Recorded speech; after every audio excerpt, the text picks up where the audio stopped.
फेब्रुवारीमध्ये पंतप्रधान नरेंद्र मोदी 3 वेळा महाराष्ट्र दौऱ्यावर येण्याची शक्यता आहे. 5, 11 आणि 19ला मोदी महाराष्ट्रात येणार आहेत. 5 फेब्रुवारीला जळगाव, 11ला यवतमाळ आणि 19ला पुणे आणि नागपूर असा दौरा ते करू शकतात.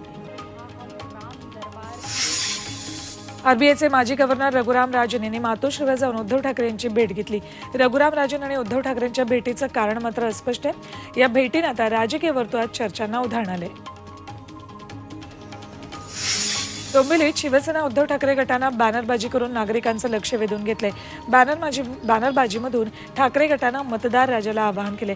हे मतदान तुझं शेवटचं मतदान ठरू नये, तुझं एक मत हुकुमशाही उलथवण्यासाठी असा संदेश देत डोंबिवलीत बॅनरबाजी केली.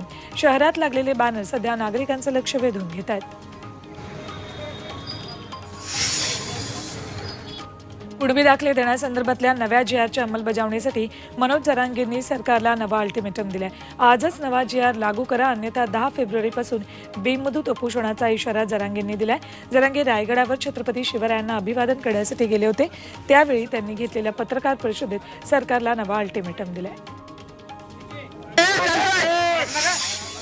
राज्यातल्या मराठा आरक्षणाचा वाद आता मंडल आयोगावर येऊन ठेपलाय. मराठ्यांना कुणबी दाखले देण्याच्या जी-आरला विरोध करत असाल तर ओबीसींचं 27% आरक्षण रद्द करणार असा निर्वाणीचा इशारा जरांगेंनी दिलाय.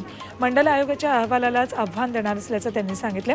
तर मंडल आयोगाला कुणीही आव्हान देऊ शकत नसल्याचा दावा ओबीसी महासंघाचे अध्यक्ष बबनराव तायवाड यांनी केलाय.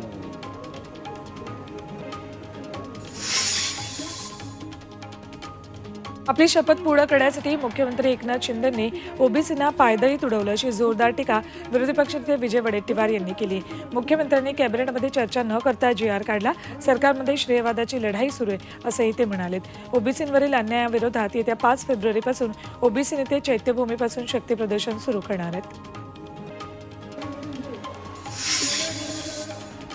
मराठ्यांना कुणबी दाखले देण्यासंदर्भातल्या जी-आरचा मसुदा तयार करण्याबाबत मुख्यमंत्र्यांनी आमच्याशी चर्चा केली नसल्याचा आरोप ओबीसी नेते आणि अन्न आणि नागरी पुरवठा मंत्री छगन भुजबळ यांनी केला. तसंच मराठा समाजाचं सर्वेक्षण चुकीच्या पद्धतीनं सुरू असल्याचा आरोपही भुजबळ यांनी केला. ईडीची कारवाई राजकीय हेतूनं प्रेरित असल्याचा आरोप झारखंडचे मुख्यमंत्री हेमंत सोरेन यांनी केलाय. कथित भूखंड घोटाळ्याप्रकरणी सोरेन यांची ईडीकडून चौकशी सुरू आहे. आज सोरेन चौकशीसाठी ईडी कार्यालयात हजर राहणार आहेत. मोदी सरकारच्या दुसऱ्या कार्यकाळातील संसदेचं अखेरचं अर्थसंकल्पीय अधिवेशन आज सुरू होतंय. या अर्थसंकल्पीय अधिवेशनात केंद्रीय अर्थमंत्री निर्मला सीतारामन उद्या बजेट सादर करतील. आगामी लोकसभा निवडणुकांच्या पार्श्वभूमीवर या बजेटमध्ये लोकप्रिय घोषणा करण्याची शक्यता आहे. त्यामुळे या बजेटकडे संपूर्ण देशाचं लक्ष लागलंय. आंतरराष्ट्रीय नाणेनिधीनं अर्थात IMFनं पुन्हा एकदा भारतीय अर्थव्यवस्थेच्या स्थितीबद्दल सकारात्मक अभिप्राय नोंदवलाय. चालू आर्थिक वर्षात जगातील मोठ्या अर्थव्यवस्थांमध्ये सर्वात वेगवान अर्थव्यवस्था असेल असं IMFनं म्हटलंय. सोमवारी IMFनं जारी केलेल्या अहवालात भारतीय अर्थव्यवस्थेच्या विकास दराचा अंदाज 6.5% वाढवून 6.7% केलाय.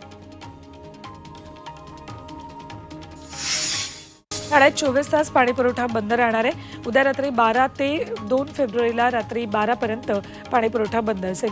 महाराष्ट्र औद्योगिक विकास महामंडळानं जलवाहिनी दुरुस्तीचं काम हाती घेतलंय. त्यामुळे पाणीपुरवठा बंद राहील. ठाणे महापालिका क्षेत्रात मुंब्रा, दिवा, कळवा, माजिवडा, मानपाडा प्रभागात 24 तास पाणीपुरवठा बंद राहील. पालघरच्या जव्हार शहरातील खडखड नळ पाणीपुरवठा योजना अजूनही अपूर्ण आहे. उपमुख्यमंत्री देवेंद्र फडणवीस यांनी 5 वर्षांपूर्वी या योजनेसाठी 17 कोटी रुपये मंजूर केले होते. तरी योजना अपूर्णच असल्यानं जव्हारचे नागरिक संतापले.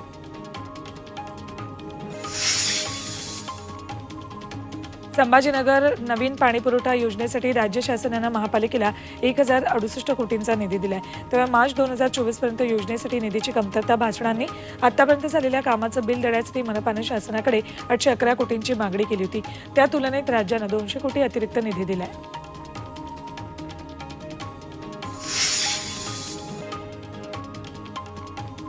बारावीच्या प्रात्यक्षिक परीक्षांना लवकरच सुरुवात होणार आहे. मात्र या प्रात्यक्षिक परीक्षांवर बहिष्काराचं वादळ घोंगावतंय.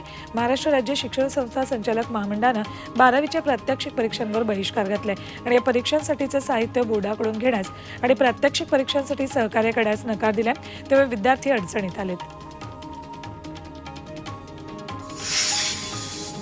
उद्यापासून 8 शहरांमधून अयोध्येसाठी थेट विमानसेवा सुरू होते. मुंबई ते अयोध्या या दरम्यान दररोज विमानसेवा असेल.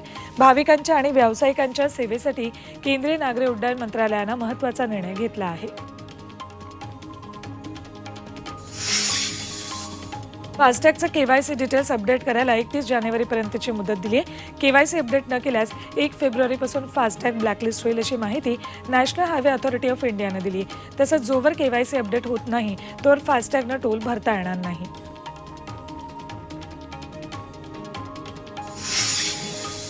वाशिमच्या रिसोड तालुक्यातील केनवड ते कोयाळी या रस्त्याचं काम अर्धवट सोडलंय, त्यामुळे वाहनधारक त्रस्त आहेत. अपघातांचं प्रमाण वाढलंय. दरम्यान तात्काळ या रस्त्याचं काम पूर्ण करावं अशी मागणी वाहन चालकांनी केली आहे. वाशिम जिल्ह्यातील कृषी उत्पन्न बाजार समितीत सोयाबीनच्या दरात झपाट्यानं घसरण झाली आहे. सोयाबीनला सरासरी अवघा 4,000 रुपये दर मिळतोय, त्यामुळे सोयाबीन उत्पादक संकटात आहेत. सोयाबीन दरवाढीसाठी सरकारनं प्रयत्न करण्याची मागणी होती. यवतमाळच्या झरी तालुक्यातील मार्की गावातल्या एका शेतकऱ्याच्या शेतातील मिरचीचं उभं पीक तणनाशकांमुळे जळाले. अज्ञात व्यक्तीनं राऊंडअप सारखं तणनाशक पाण्याच्या टाकीत टाकल्यामुळे 1.5 एकरावर असलेलं मिरचीचं पीक संपूर्ण उद्ध्वस्त झाले. नुकसानग्रस्त शेतकऱ्यांना पोलीस स्टेशनमध्ये याबाबत तक्रार नोंदवली.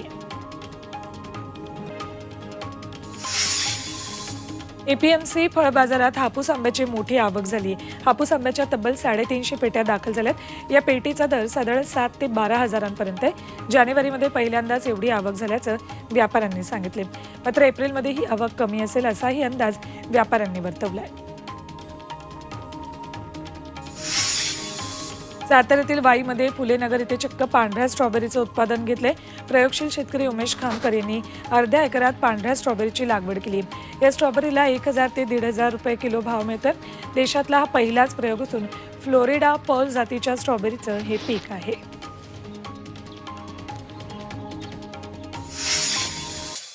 जळगाव जिल्ह्यातील चाळीसगाव शहरात काही भागांमध्ये तरस प्राणी आढळले, त्यामुळे नागरिकांमध्ये भीतीचं वातावरण आहे. नारायणवाडी परिसरात तरस दिसल्या, त्यामुळे वन विभागाकडून त्याचा शोध सुरू आहे.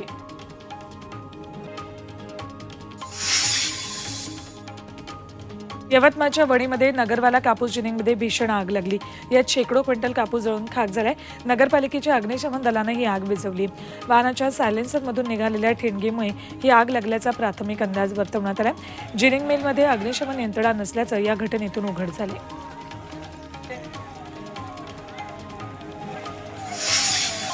मराठा आरक्षणाच्या सर्वेक्षणासाठी आल्याचं सांगत 2 दरोडेखोरांनी दिवसाढवळ्या नायब तहसीलदारांच्या घरावर दरोडा घातला. अमरावतीतला हा धक्कादायक प्रकार. चाकूचा धाक दाखवत घरातल्या महिलेकडून 5 लाख लुटले आहेत. पालघर जिल्ह्यातील वाडा तालुक्यात लाचखोर मंडळ अधिकारी आणि तलाठ्याला अटक करण्यात आली. किरण राठोड आणि चैत्राली कुटे अशी या दोघांची नाव आहेत. मयत व्यक्तीच्या वारसांची सातबाऱ्यावर नोंद करण्यासाठी या दोघांनी 30,000ची लाच मागितली होती. पालघर लाचलुचपत प्रतिबंधक विभागानं दोघांनाही लाच घेताना पकडले. भंडाऱ्यातील पवनी भूमी अभिलेख कार्यालयामध्ये 2 लाचखोरांना अटक केली. या दोघांनी शेतजमिनीच्या मोजणी संदर्भात 22,000ची लाच मागितली होती. लाच स्वीकारतानाच लाचलुचपत प्रतिबंधक विभागानं कारवाई केली आहे.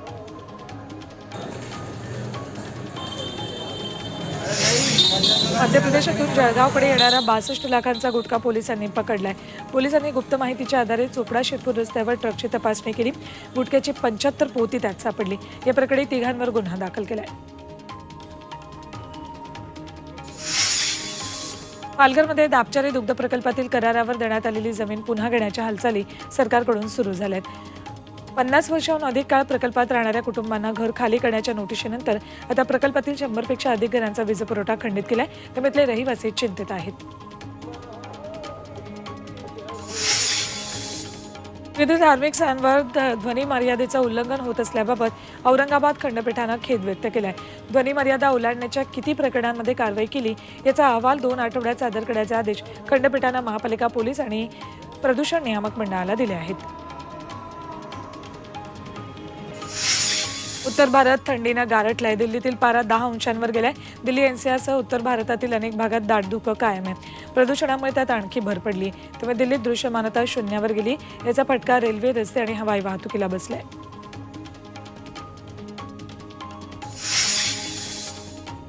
बर्फवृष्टीमुळे रोहतांग खिंडीतील अटल बोगद्यात अडकलेल्या पर्यटकांची पोलिसांनी सुटका केली. बोगद्याच्या दक्षिण पोर्टलजवळ हे 400हून अधिक पर्यटक अडकले होते. मनाली लेह मार्गावरील या बोगद्यावर आणि आजूबाजूच्या परिसरात बर्फवृष्टी झाल्यामुळे इथे पर्यटकांची वाहनं अडकली होती. तामिळनाडूतील पलानी मुरुगन मंदिरामध्ये गैरहिंदूंना प्रवेशबंदी करण्यात आली आहे. तामिळनाडूचं पलानी मुरुगन मंदिर हे पिकनिक स्पॉट नाही, त्यामुळे हिंदू धर्माचं पालन न करणाऱ्यांना मंदिरात प्रवेश नको असे निर्देश मद्रास हायकोर्टानं दिलेत. नासाच्या जेम्स वेब या दुर्बिणीनं आकाशगंगांची विस्मयकारी छायाचित्र प्रसिद्ध केलीत. यातील सर्वात जवळची आकाशगंगा 15 दशलक्ष वर्षाच्या अंतरावर तर सर्वात दूरची 60 दशलक्ष प्रकाश वर्षांच्या अंतरावरची आहे. जेम्स वेब दुर्बिणीमुळे विश्वाच्या उत्क्रांतीचा अभ्यास करण्यासाठी अनेक महत्त्वाचे धागेदोरे आतापर्यंत शास्त्रज्ञांच्या हाती लागलेत. अंडर-19 विश्वचषक स्पर्धेत भारताच्या युवा ब्रिगेडचा विजयरथ सुरूच आहे. सुपर 6च्या सामन्यात टीम इंडियानं न्यूझीलंडचा 214 धावांनी दारुण पराभव केला. भारताचा सलग चौथा विजय आहे. मुशीर खानचं तडाखेबाज शतक आणि सौम्या पांड्याच्या भेदक माऱ्याच्या जोरावर भारतीय संघानं न्यूझीलंडचा पराभव केला.